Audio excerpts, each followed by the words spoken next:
This month on The Spark, our theme is transforming lives one step at a time. We'll learn more about an organization changing the lives of people with disabilities and other barriers to employment through the power of work, education, and empowerment.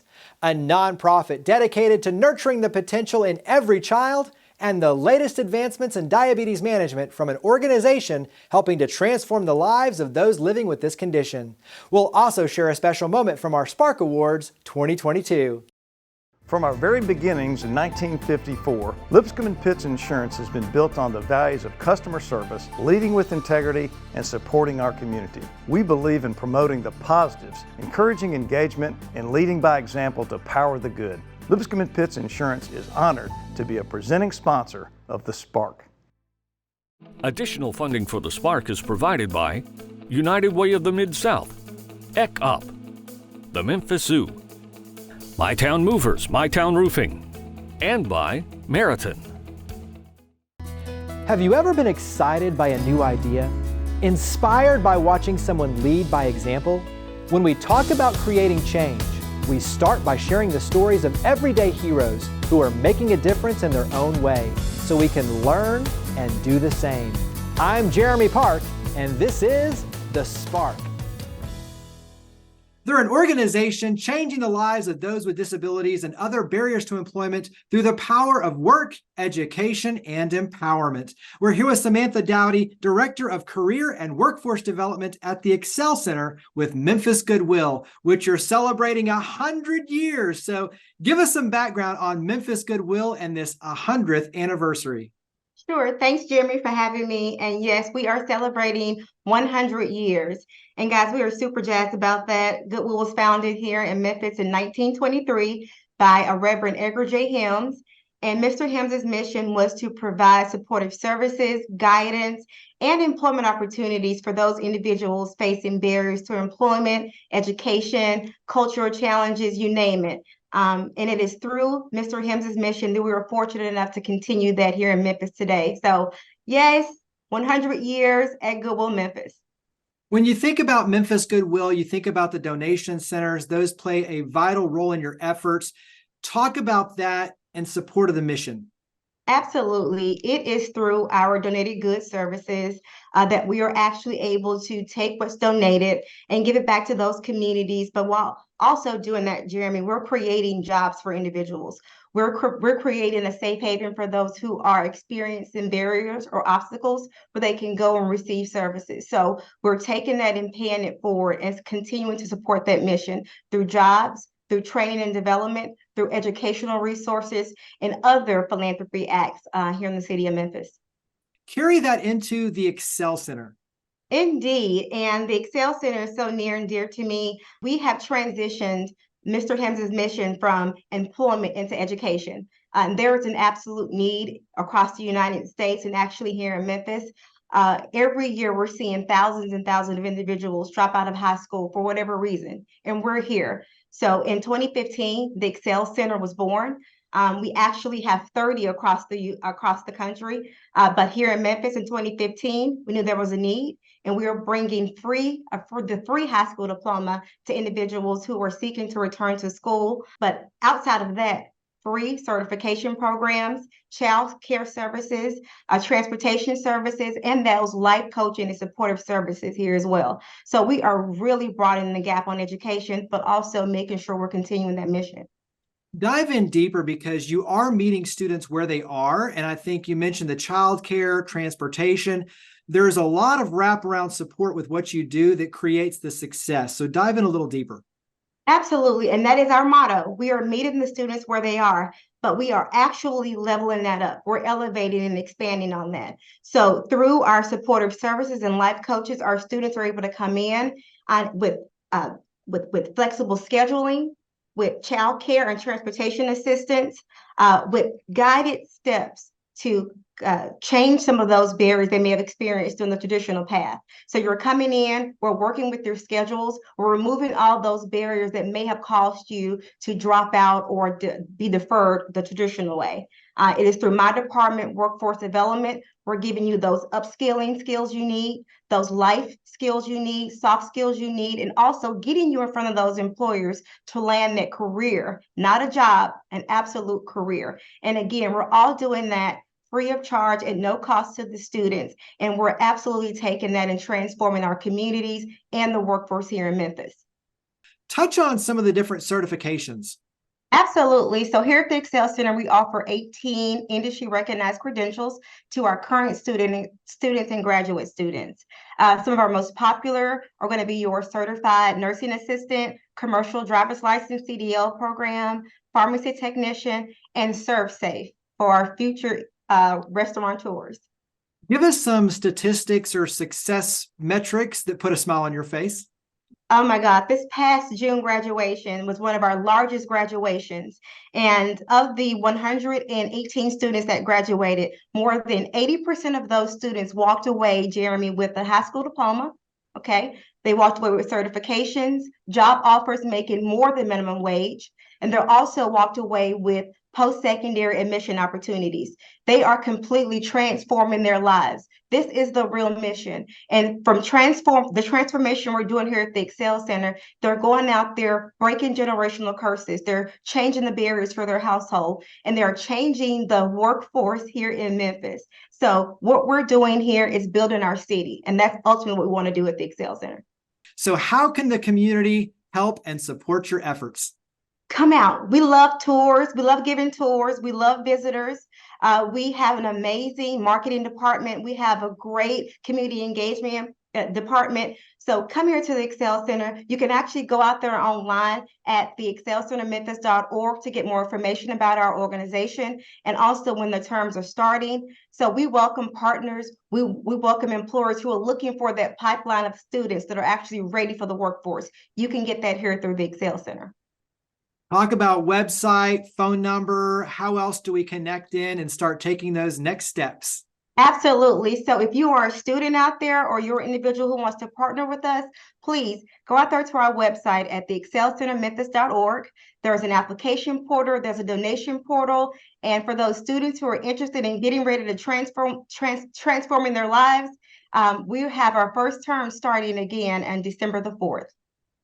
Well, congratulations to Memphis Goodwill, 100 years in terms of the legacy of making a difference, of powering the good in the Mid-South. So Samantha, thank you for all you and your amazing team do. Thank you for coming on the show. And thank you for having me, Jeremy.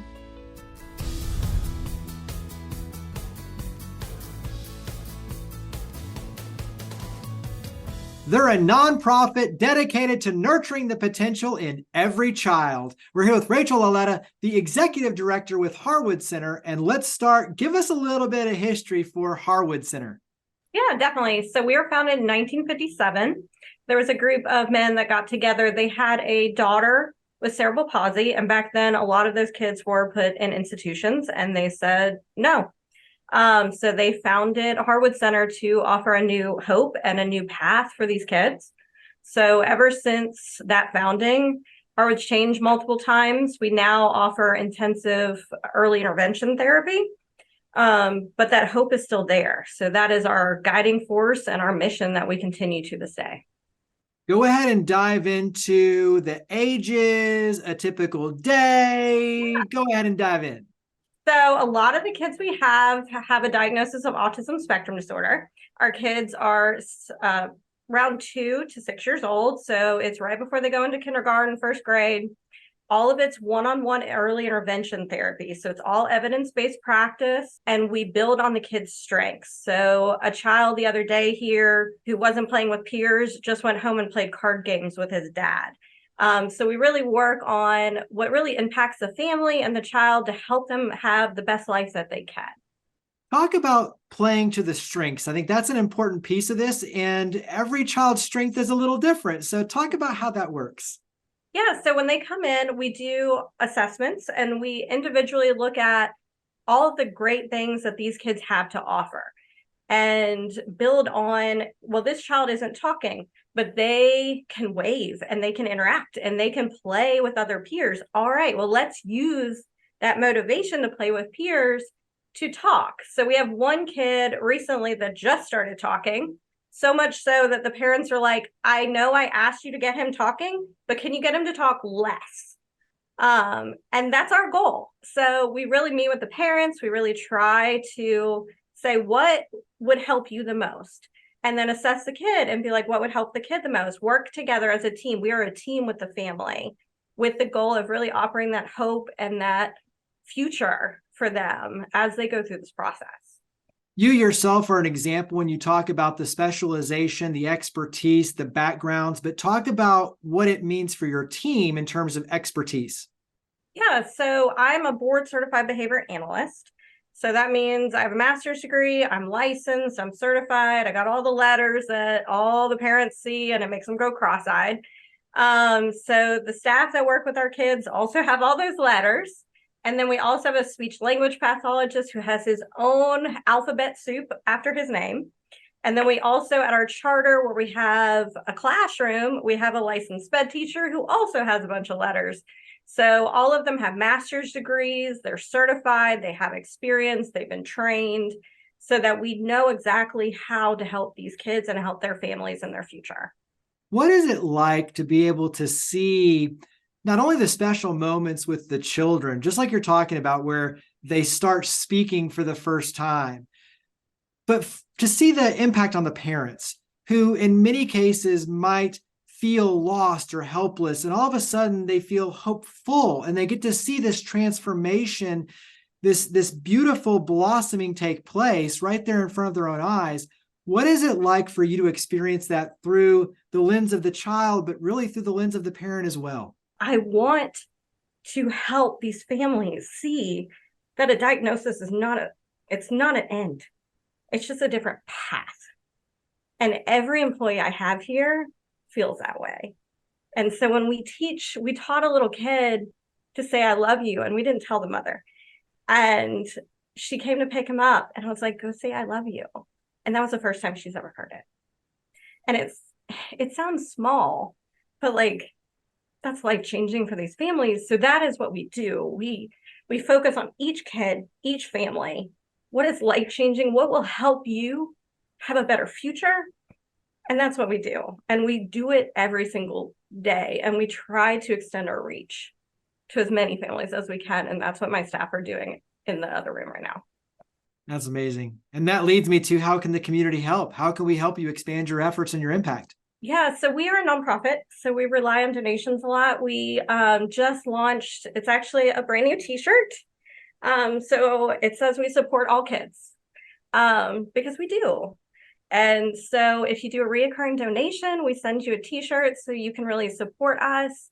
We have a 5K nonprofit race series in the spring, so keep an eye out for that. So following us on Facebook, signing up for our newsletters, our website, any donations, anything helps. It really it helps empower us to teach that kid to play Uno for the first time, or say, I love you, or go knock on my door and say, look, I drew something when he didn't care about me at all a month ago. That's what that support is doing for us. Mention the website. Where do we go to take those next steps? So it's harwoodcenter.org is our website. Our Facebook page is Harwood Center Inc. We also have an Instagram account, which is also Harwood Center. And just, if you can go onto our website, subscribe and follow us, and you'll get all the updates on everything we have going on. Well, Rachel, thank you for all you and your amazing team do. Thank you for coming on the show. Thank you.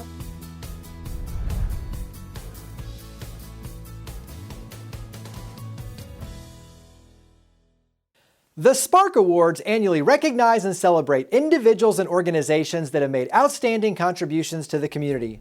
The 2022 nonprofit with a budget under $1 million was awarded to Healing Hearts Child Advocacy Center. At the Healing Hearts Child Advocacy Center, we serve both DeSoto and Tate County, Mississippi, as well as some surrounding counties. Our mission is to respond to child abuse with a supportive team approach that reduces trauma through advocacy, treatment, prevention, and education. We've been doing that since 2013. Before child advocacy centers were around, you may have had other entities around that are there to protect children. They may have done their own investigation without collaborating with each other. together. And it's very important to look at a child advocacy center with our multidisciplinary team model that we use, where we bring all the investigating agencies together so that we can share things that maybe one entity found out that the other didn't, so that we can collaborate and make sure that we are keeping that child and family at the center of investigation to make sure that that child's past trauma does not become their future. We want to make sure that they're finding healing, justice, and just hope, somewhere to find hope. Last year in 2021 alone, over 900 children and families were served. Then we trained over 2,000 individuals in our community regarding signs and symptoms of child abuse and how to recognize that and then how to report it, because so many in our community are unaware of what that may look like or what they should do even if they do see it. And awareness is key to preventing child abuse and neglect in our communities. Just recently we had a young 9-year-old come in and see us, and he was vibrant and smiling and laughed and hugged us on his way in the door. But as he started telling his story and started opening up to us, Jordan began to shed some tears and cry to us a little bit. And this is a 9-year-old child who lived in a neighborhood even down the road from us, a neighborhood that we pass every day. And since Jordan told us his story, Jordan has received the help that he needed from Child Protection Services, making sure that he is in a safe home. And then Jordan has also gone on and he's in mental health therapy right now, which is so important. So many people don't understand that you need mental health therapy to get over traumatic events. And we want to make sure that we're providing them the best possible services that they need. And one very important thing that we do is each child that comes in gets to stop in our button room on their way out. And our button room is where each child that comes in can pick a button that represents them, and they get to put it in what we call our button machine and make a wish. And what's really impressive about this is when they get to see it go through the maze, they see it fall to the bottom with lots of other buttons in there. And they know that all those buttons represent children that have been right where they have. And they know that they're not alone at that point.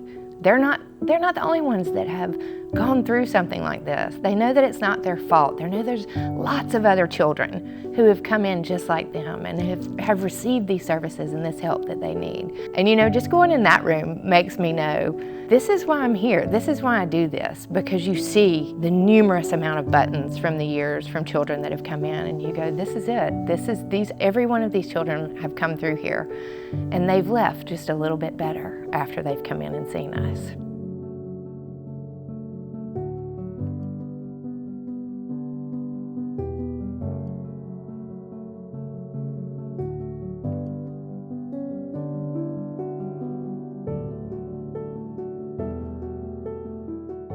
They're an organization helping to transform the lives of those with diabetes. We're honored to be with Dr. Kent Stoneking. He is the Director of Diabetes Education and Self-Management Services with AM Diabetes Centers of America. And let's start out. How do you define diabetes?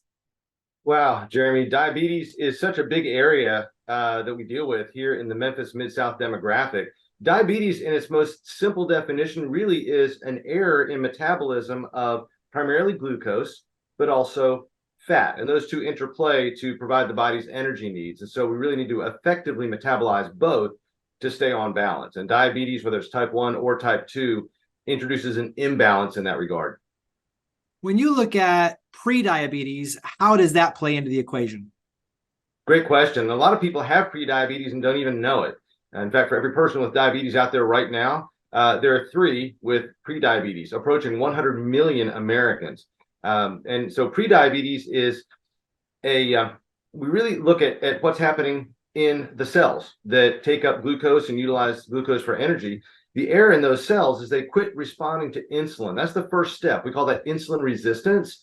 And as insulin resistance mounts, insulin production does its best to keep pace. But as insulin production ramps up, resistance also ramps up. And so it becomes a vicious cycle until eventually the cells in our body, the beta cells in our pancreas that make insulin, can't keep pace with mounting resistance, and eventually they wear out and they die out, rendering a person fully into type 2 diabetes at that point. So let's go ahead and talk about what you do, because you help on a lot of sides: education, support services, and more. So give us some background on all you do. Certainly. So I'm the Director of Diabetes Education and Self-Management Services. Diabetes education is something that only maybe 1 out of every 20 people with diabetes ever ever have in their lifetime with diabetes. And that's tragic. So we're really trying to change that paradigm, create a whole conversation around the need for diabetes education with our primary care providers and our other endocrinologists in the area who know that it's important.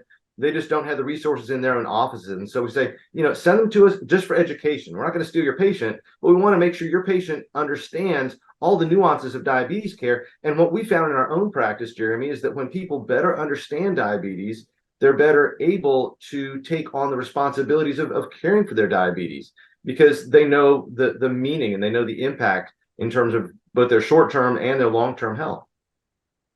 Dive in deeper on that education side, because when I think education, you think nutrition, fitness, all of that plays an important role, understanding where you are.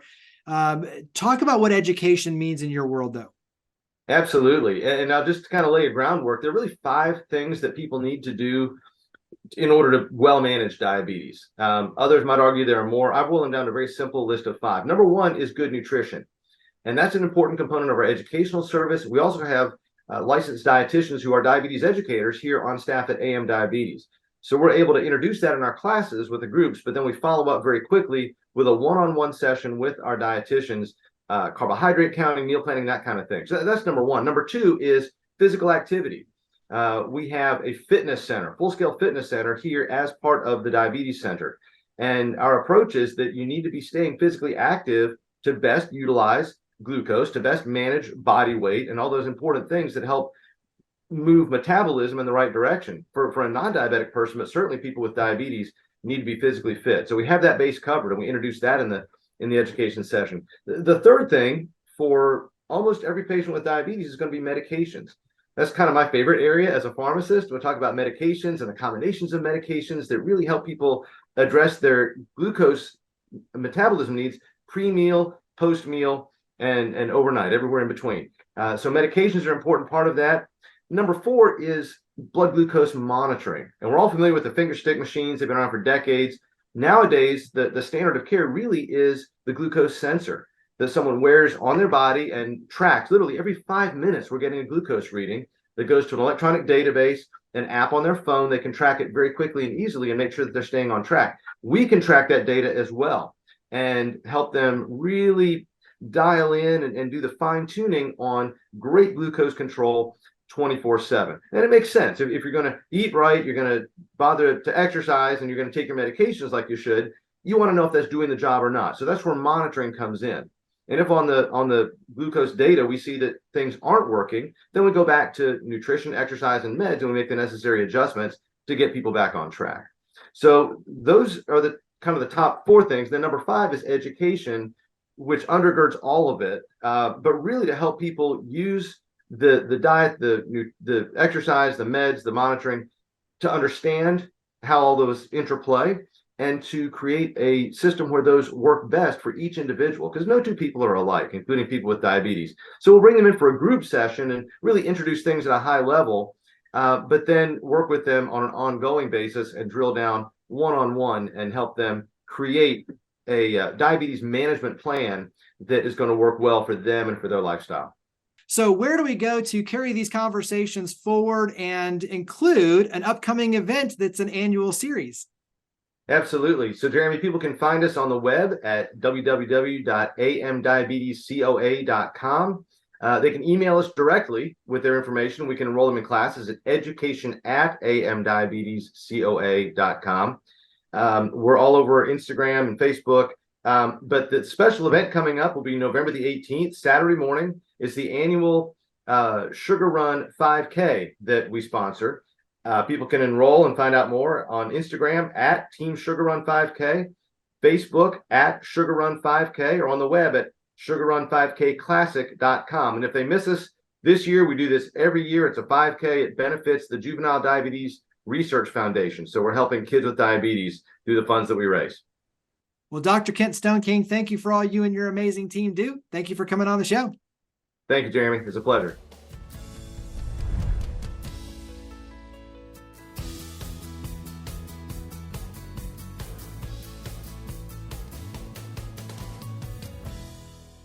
In this episode, we're reminded that transformation and empowerment can take many forms, and it takes persistence to create success.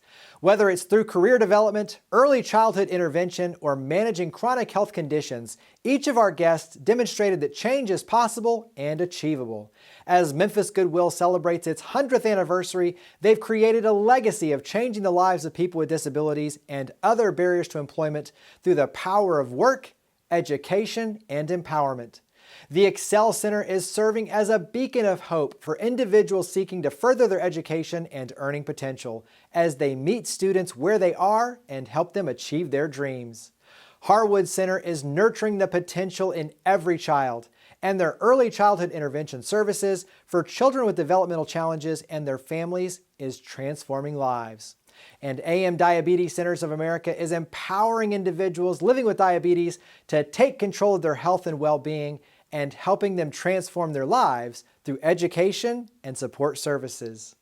We hope these stories motivate you to be part of the change in our community, to empower those around you, and to transform lives one step at a time.